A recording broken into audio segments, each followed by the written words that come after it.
Hoy vamos a hablar de mi fecha favorita y la de muchas, por mucho, del 8M. Para hablar del 8M me parece como muy importante hablar de que este podcast está siendo patrocinado justo por una empresa que después del 8M perdió a una colaboradora a causa de un feminicidio. Porque si nos vamos a las estadísticas, podemos hablar de que en México hoy tenemos 11 mujeres asesinadas todos los días. Una de esas mujeres es una niña. Al menos el 70% de las mujeres hemos vivido de alguna forma algún tipo de violencia de género. Y de acuerdo al ENDIRE, el 34.7% de las mujeres han experimentado violencia física. Algo importante es que en ese 70% de que las mujeres han vivido alguna forma de violencia no entra el acoso sexual. Porque si incluimos el acoso sexual callejero, sobre todo, esa estadística se dispara.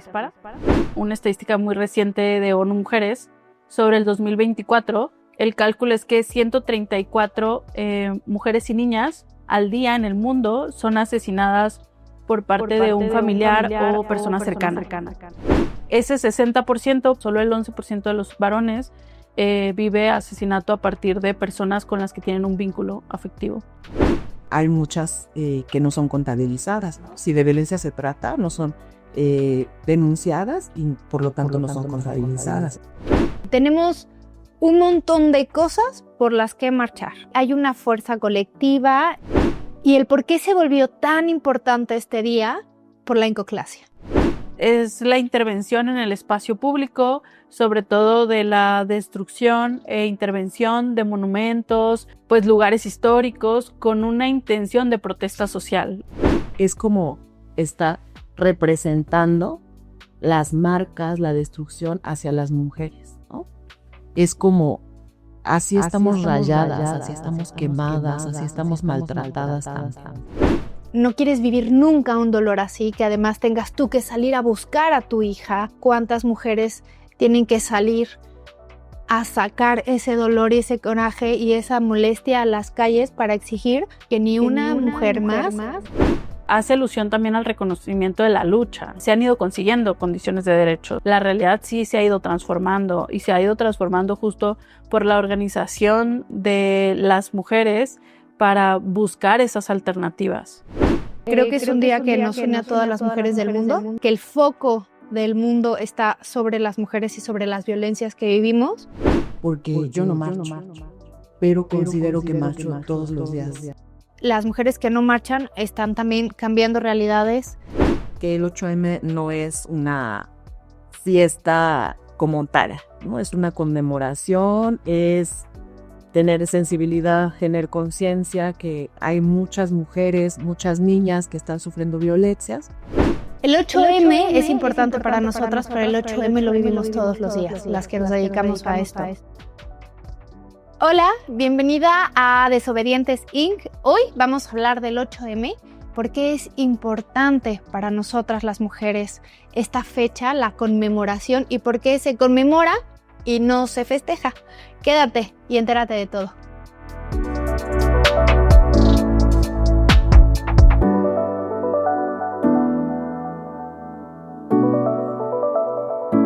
Hola, bienvenida a Desobedientes Inc. Hoy vamos a hablar de mi fecha favorita y la de muchas, por mucho, del 8M. Y para hablar del 8M y de la importancia que tiene en nuestras vidas y de la relevancia del por qué aún las mujeres marchamos, está Ale Peñuelas, que es especialista en violencias de género, y Jacibe Reza, que también es psicoterapeuta y especialista en violencias de género. Así que bienvenida. Bueno, para hablar del 8M me parece como muy importante hablar de que este podcast está siendo patrocinado justo por una empresa que después del 8M perdió a una colaboradora a causa de un feminicidio, y es lo que nos unió, muy lamentablemente, pero lo que nos hace que este podcast, una, dedicárselo a sus hijas, y dos, hablar con más fuerza, y por qué es necesario hablar del 8M y por qué es importante que todas las mujeres conozcamos nuestros derechos y salgamos a la calle a defenderlos, ¿no? Justo eso, Porque si nos vamos a las estadísticas, podemos hablar de que en México hoy tenemos 11 mujeres asesinadas todos los días. Una de esas mujeres es una niña. La mayoría de esos asesinatos son cometidos por personas cercanas a ellas, por personas que dicen amarlas. Otra de las estadísticas es que al menos el 70% de las mujeres hemos vivido mayores de 15 años de alguna forma algún tipo de violencia de género. Y yo creo que esta estadística, no sé cómo estás de acuerdo, pero creo que esta estadística, las niñas que no están contempladas, están viviendo muchísimas violencias desde antes de los 15 años, ¿no? Y de acuerdo al ENDIRE, el 34.7% de las mujeres han experimentado violencia física en algún momento de su vida y el 10.2% del año previo a esta encuesta, ¿no? ¿Tú tienes algunas otras estadísticas? Sí, algo importante es que en ese 70% de que las mujeres han vivido alguna forma de violencia no entra el acoso sexual, porque si incluimos el acoso sexual callejero, sobre todo, esa estadística se dispara. Hablábamos hace un momento que haya una estadística muy reciente de ONU Mujeres sobre el 2024, donde el cálculo es que 134 mujeres y niñas al día en el mundo son asesinadas por parte de un familiar o persona cercana, que son solo el 60% de asesinatos, solo digo, bueno, a ver, no es poca cosa, ¿no? Por supuesto, pero son el 60%, o sea, ni siquiera es el 100% de los asesinatos, es decir, no se están contemplando el otro 40% restante. Y, a ver, 134 mujeres y niñas al día, son muchas.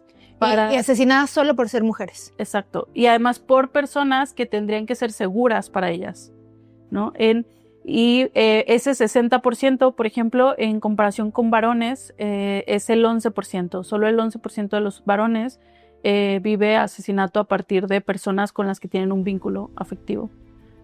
Entonces, esa diferencia es importante cuando empezamos a hablar de violencias de género. Porque no sé si a ustedes les ha pasado y que yo creo que todas las feministas lo hemos hablado de lo primero que se habla cuando empezamos a hablar del 8M es, a ver, a los hombres también los asesinan, sí, pero Pero se asesinan entre ellos. Bueno, sí, y además tiene que ver con la forma en la que vivimos las violencias es distinta. Eso es lo que se intenta reconocer también. O sea, no es quién es más y quién es menos o cuál más importante que la otra, sino las violencias las vivimos de forma distinta a partir del género, ¿no? Y eso entra también en el feminicidio. Yo respecto a las estadísticas agregaría que hay muchas que no son contabilizadas, ¿no? Si de violencia se trata, no son denunciadas y por lo tanto no son contabilizadas. Entonces aumentaría todavía más la estadística. Además, las mujeres seguimos ganando muchísimo menos que los hombres, salimos a las calles con miedo, tenemos un montón de cosas por las que marchar. Y la verdad es que si hablamos un poquito de la marcha, porque es mi día favorito de todos los días, yo prefiero cambiar mi día de cumpleaños al 8M, es porque salimos todas juntas, ¿no? Hay una fuerza colectiva, no sé ustedes, pero desde antes yo empiezo a sentir en mi cuerpo muchísima emoción de que ya va a ser el 8M, la emoción de hacer las pancartas, de aprenderte las consignas, de ir a la marcha, de ver con quién vas a ir. Y es un momento en el que todas nos juntamos de antes del Ángel. Hay quienes salen desde el canal de la Luz, ¿cómo se llama? Ah, sí. El que hicieron Estela de Luz. La Estela de Luz, que por cierto fue un fraude, ¿no? Que salen desde la Estela de Luz hasta el Zócalo y bueno, todo ese camino nos empezamos a llenar y es con quién vas a ir, cuál es tu contingente, cuáles consignas traes, tu playera, todo tu kit, pero además es un momento de mucha efusión porque también compartes espacio con las madres que han perdido a sus hijos, a sus hijas. A mí me ha tocado ver al papá de Esmeralda cómo llega con su pancarta, ¿no? Y es como mucho apoyo hacia él, pero también te da un dolor el ver a un padre que todos los años tiene que salir a marchar por la hija que no encontró, ¿no? Porque alguien se la arrebató y es a pedir por nosotros y por las que vienen y a exigir.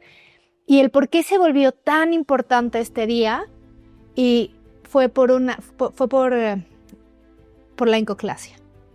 No se volvió tan importante, pero le dio más visibilidad. porque antes las mujeres salíamos a marchar y íbamos de blanco y gritábamos, íbamos muchas más poquitas y no había tanto ruido, hasta que yo me acuerdo que un año unas mujeres empezaron a romper en un metrobús porque habían asesinado a una mujer, y entonces todas estábamos infartadas de que no, las mujeres no hacemos eso, las mujeres no somos violentas, esas no son nuestras formas, cuando la realidad es que no nos han dejado otras formas de exigir que la vida de las mujeres se respete y nos permitan existir. Ni siquiera nos tienen que permitir porque existimos, ¿no? O sea, que se nos respeten nuestras vidas y nuestros derechos. Bueno, algo importante es que la iconoclasia siempre ha existido, ¿no? O sea, ninguna protesta social hasta la fecha se ha hecho a través de las formas correctas, que además es algo muy importante porque a nadie le importan las formas hasta que salen las feministas. Exacto. Hasta que las feministas salen y entonces hacen esto y ahí es donde ya empezamos a hablar de las formas correctas de, ¿no? Pero todas las protestas sociales han implicado la iconoclasia y ¿esto qué es? Bueno, primero, que de pronto creemos que solo se están destruyendo cosas, ¿no? Y es la intervención en el espacio público, sobre todo de la destrucción e intervención de monumentos o de pues lugares históricos con una intención de protesta social. O sea, ¿por qué no se considera vandalismo o destrucción? Porque la iconoclasia tiene un sentido, ¿no? O sea, tiene un trasfondo que busca, que es la protesta y además el romper con algunas figuras importantes de la historia, ¿no? Que además pues suelen ser machistas. Esto que se hizo con lo que ahora es la glorieta de las mujeres que luchan, que tiene que también justo con romper con algunos personajes históricos y replantearnos otras necesidades a partir de la realidad actual. Esto de la iconoclasia que explica Ale, a mí me parece muy interesante, pero también yo escuché un testimonio que me pareció muy fuerte, muy simbólico, de aparte de todo lo que nos dice Ale, una persona decía, es como está representando las marcas, la destrucción hacia las mujeres, ¿no? Es como así estamos rayadas, así estamos quemadas, así estamos maltratadas también. Entonces a mí me pareció muy fuerte porque sí hay un contexto social respecto a la iconoclasia, pero el representarlo así, o sea, el decir, estoy pintando este monumento, estoy rayando, estoy quemando, porque así le hacen al cuerpo de las mujeres también y eso a nadie les importa. Me pareció muy fuerte, pero también muy profundo. Claro, es muy poderoso, porque además, bueno, yo oí otro de una mamá de una mujer que decía, y la que quiera rayar que raye, y la que no quiera rayar, y la que quiera quemar que queme, y la que no quiera que no estorbe, ¿no? Porque nadie puede entender el dolor de una madre que le arrebataron a su hija de un tema como el feminicidio, que el feminicidio no es un homicidio normal, que ninguna muerte por violencia está justificada, pero sin embargo el feminicidio es un proceso de cómo de tortura hacia una mujer hasta llevarlo al asesinato y además mostrar el cuerpo, las formas en las que el cuerpo de las mujeres son exhibidos y tirados en espacios. Pues no hay como... no quieres vivir nunca un dolor así, que además tengas tú que salir a buscar a tu hija y que las autoridades no te escuchen y que pidas ayuda y que se te cierren las puertas. Y entonces el dolor, el coraje, la rabia, y no es una madre. Si tenemos 11 mujeres asesinadas todos los días, imagínate cuántas mujeres tienen que salir a sacar ese dolor y ese coraje y esa molestia a las calles para exigir que ni una mujer más viva una situación así, ¿no?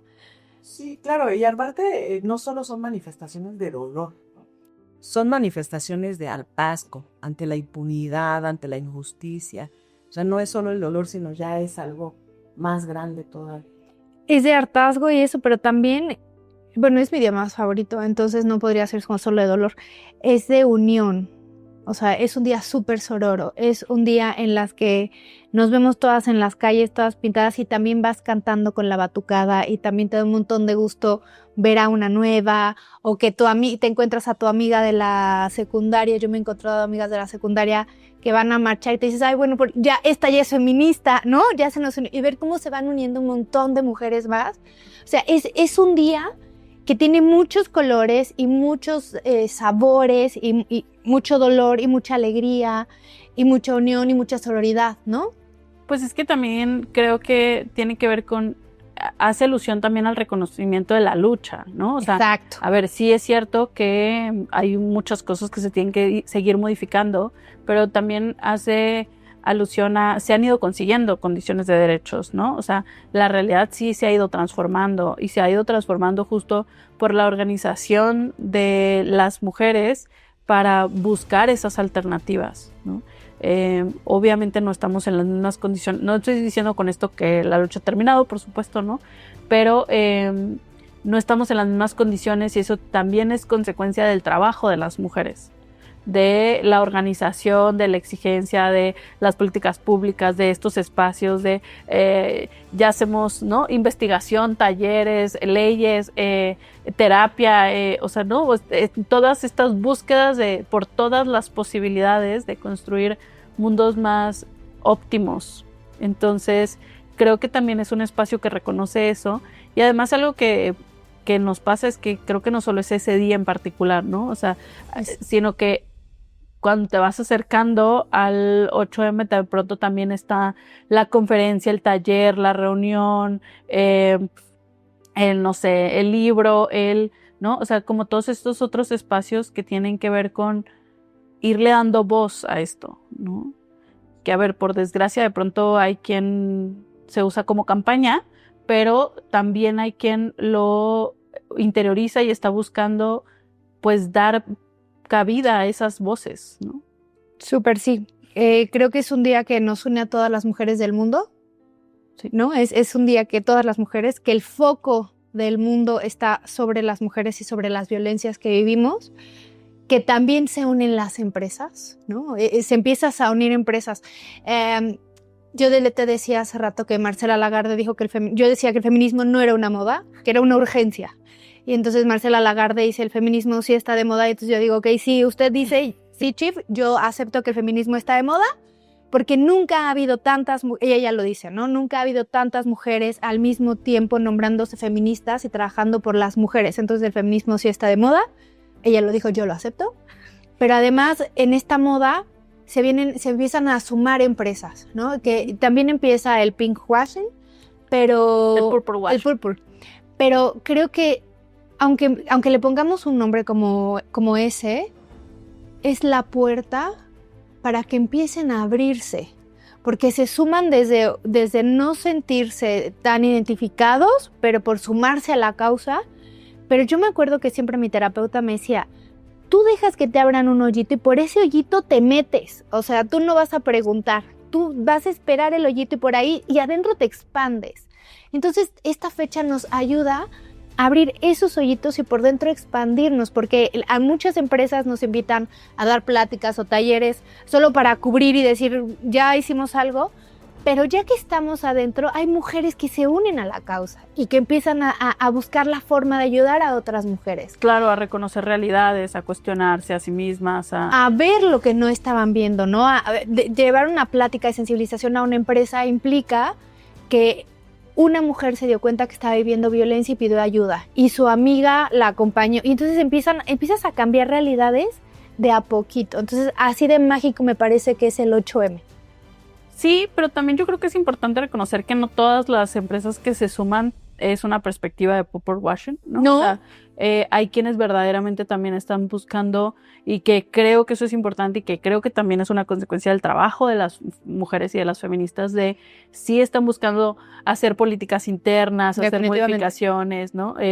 Respetar no solo las leyes obligatorias, sino además ver qué tenemos que incluir para apoyar a si alguien está viviendo violencia de género, ¿no? Y ahí también esta parte es importante. ¿Qué más podemos hacer? Pues nosotras trabajamos con un montón de empresas que están súper comprometidas y que no solo es el 8M, si no es todo el año, ¿no? Pero hay empresas que empiezan a abrir también la puerta y también de ahí nos agarramos. Pero por ahí algo, que me parece importante, que no quiero no decirlo para quien sea su primer acercamiento, es ¿por qué no felicitamos a las mujeres en el 8M? El típico de feliz día, la rosa. Feliz día, mujer. ¿Por qué las feministas? Porque además de pronto yo he escuchado a las feministas nada les gusta. ¿Qué tiene de malo que te regalen la rosa? ¿No? Para quien sea su primer acercamiento, ¿por qué no hacemos esto? Porque no es un día de celebración, sino de conmemoración, ¿no? Porque no tenemos nada que celebrar cuando siguen matando a 11 mujeres todos los días, cuando seguimos viviendo violencias en todos los espacios, cuando hay niñas que están siendo violadas, cuando hay mutilación genital femenina, ¿no? O sea, hay un montón de cosas que las mujeres no tenemos ese día para celebrar.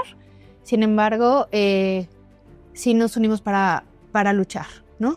Es súper importante. Para generar sensibilización y conciencia respecto a las violencias que sufrimos las mujeres. Y yo pensaba en eso que decían de la moda del feminismo. Me conflictó mucho. A mí me conflictó. Pero, pues pensaba también que, como decías, ¿no? Es un espacio, son formas de hacer visible lo que pasa y bueno, como que concilié un poco con eso. Sin embargo, yo me considero una activista de la vida cotidiana. Definitivamente. También me gustaría, siguiendo lo que decía Ale de la conmemoración, también un punto que considero importante es las mujeres que no marchamos. Ok. Porque yo no marcho, pero considero que marcho todos los días, o casi todos los días de mi vida. No, pero además no tienes que salir a la marcha, ¿no? O sea, no, nosotras en la asociación trabajamos todos los días por los derechos de las mujeres. A mí me encanta marchar, eso es una realidad. Yo amo la marcha, pero las mujeres que no marchan están también cambiando realidades, cambiando sus hijos, haciendo difusión en redes sociales, haciendo grupos de reflexión, o sea, no tienes que salir a marchar para unirte ni al 8M ni a este camino que nos tiene a nosotras, que es contribuir a la erradicación de la violencia en contra de las mujeres todos los días, en todos los espacios, ¿no? Creo que esa es nuestra meta. Sobre todo las realidades que no puedan, ¿no? Sí, o sea, conflictuaba mucho eso, porque yo decía, ay, ¿cómo, no? Porque aparte soy muy criticada por eso, si eres feminista, ¿cómo no vas a marchar? Y digo, yo marcho prácticamente todos los días, ¿no? Y la verdad, yo padezco migraña, tengo situaciones de salud. De salud que no puedo marchar, ¿no? O sea, físicamente. Sin embargo, creo que mi activismo es permanente, constante, es de la vida cotidiana en realidad, ¿no? No solo voy a terapia, soy tallerista, tengo un círculo de mujeres, ando por acá, en diferentes lugares, ¿no? Y todos los días, de verdad, todos los días. No es que sea evangelizadora, pero sí dedico un espacio de mi vida considerable a marchar, ¿no? A marchar de una manera distinta, y quisiera también, pues, que las mujeres no se sintieran culpables o que no son menos feministas por no marchar físicamente, ¿no? Por no ir a las consignas, por todo eso que representa, que es muy bonito, pero que, pues, a veces es imposible para algunas personas. Definitivamente. Claro. Que me hace cuestionar hasta dónde de pronto nos ponen la culpa a las mujeres, ¿no? Hasta en eso te falta ser más feminista o menos feminista, pero justo tiene que ver con qué condiciones tienes para poder unirte en términos de buscar condiciones óptimas de derechos, ¿no? A mí un término que ahora se ha empezado a usar por las feministas y que me gusta es el de los microfeminismos, ¿no? O sea, a lo mejor no hago la marcha porque tengo condiciones que me lo impiden, o porque tengo trabajo, o porque estoy maternando, o porque, ¿no? Cualquiera la que sea tu realidad, pero también, pues, cuáles son tus microfeminismos por ahí diarios que estás decidiendo o estás contribuyendo a crear mejores realidades, ¿no? O a lo mejor incluso a bajar esa información, sobre todo a niñas y adolescentes que vienen, que es muy importante como brindar información óptima también. Súper, sí. Definitivamente no tienes que marchar. Lo importante es que trabajes en ti. O sea, en el podcast con Diana hablábamos de de el feminismo y de qué se espera de las feministas y que además quieren que nos nombremos feministas y si no te nombras feminista, entonces, ¿no? Sí, ¿no? Entonces, exacto. Entonces, evitarnos ese feministómetro, hacerlo cada quien desde su trinchera, cada quien lo hace lo mejor que puede, pues no hay una balanza, ¿no? Simplemente el feminismo se vive y se disfruta. Y si te quieres nombrar feminista, te nombras. Si te quieres no nombrarlo, no te nombras. Si quieres salir a marchar, marcha. Si no quieres salir a marchar, la cosa es que empieces a hacer cambios en ti, para que empieces por ti y entonces empiecen a expandir hacia otros lugares, porque la realidad no la podemos cambiar. Las estadísticas están. El 8 de marzo es un día de lucha, es un día que visibilizamos, es un día que tenemos las que estamos de este lado, el compromiso de nombrar, porque nos urge cambiar.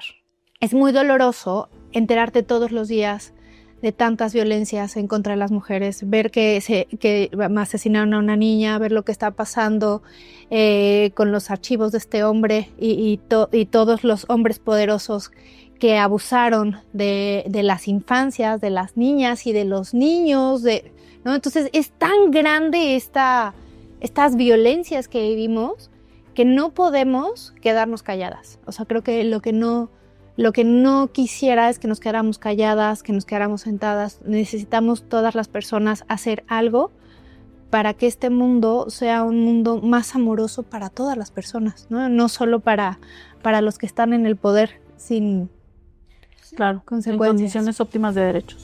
Exacto. Tomando lo que decía Ale, pues no hay que felicitar, ¿no? No hay motivo de... No hay nada que felicitar. Más bien es concientizar, ¿no?, acerca de las violencias que se sufre y también pues que somos sujetas de derechos sexuales, reproductivos y de derechos humanos en general. Yo diría que para quien sea su primera vez en la marcha, pues también, ¿no? O sea, que se permita vivirlo, que bienvenida, que no hay un momento para volverte feminista o no, ¿no? Que no hay esto de... Ay, pero es que antes yo la oía que hacía comentarios de... Pues sí, porque las personas nos deconstruimos. Entonces, porque a todos nos educaron en el machismo. Exacto. Entonces, si vas empezando, qué bueno, ¿no? Y qué bueno que te unas desde donde puedas. Entonces, eso es lo que yo mencionaría, ¿no? Para el siguiente 8M. ¿Tú? Eso, que el 8M se puede llevar todos los días y aparte que el 8M no es una fiesta como tal, ¿no? Es una conmemoración, es tener sensibilidad, tener conciencia que hay muchas mujeres, muchas niñas que están sufriendo violencias y que hay que estar atentos y atentas a eso. El 8M es importante para nosotras, pero el 8M lo vivimos todos los días, las que nos dedicamos a esto. Ojalá que puedas hacer conciencia de las violencias que estás atravesando. Ojalá que si la haces, pidas ayuda, que te des cuenta que no mereces vivir ningún tipo de violencia y ninguna persona ni ningún ser merece vivir ningún tipo de violencia. Y si te animas a marchar, nos vemos el 8 de marzo del 2026 en Reforma. Muchísimas gracias. Este podcast está siendo patrocinado por Insight Comunicación y en memoria de Gisela, una de las colaboradoras a las que les fue arrancada la vida hace 2 años, 2 días después del 8 de marzo.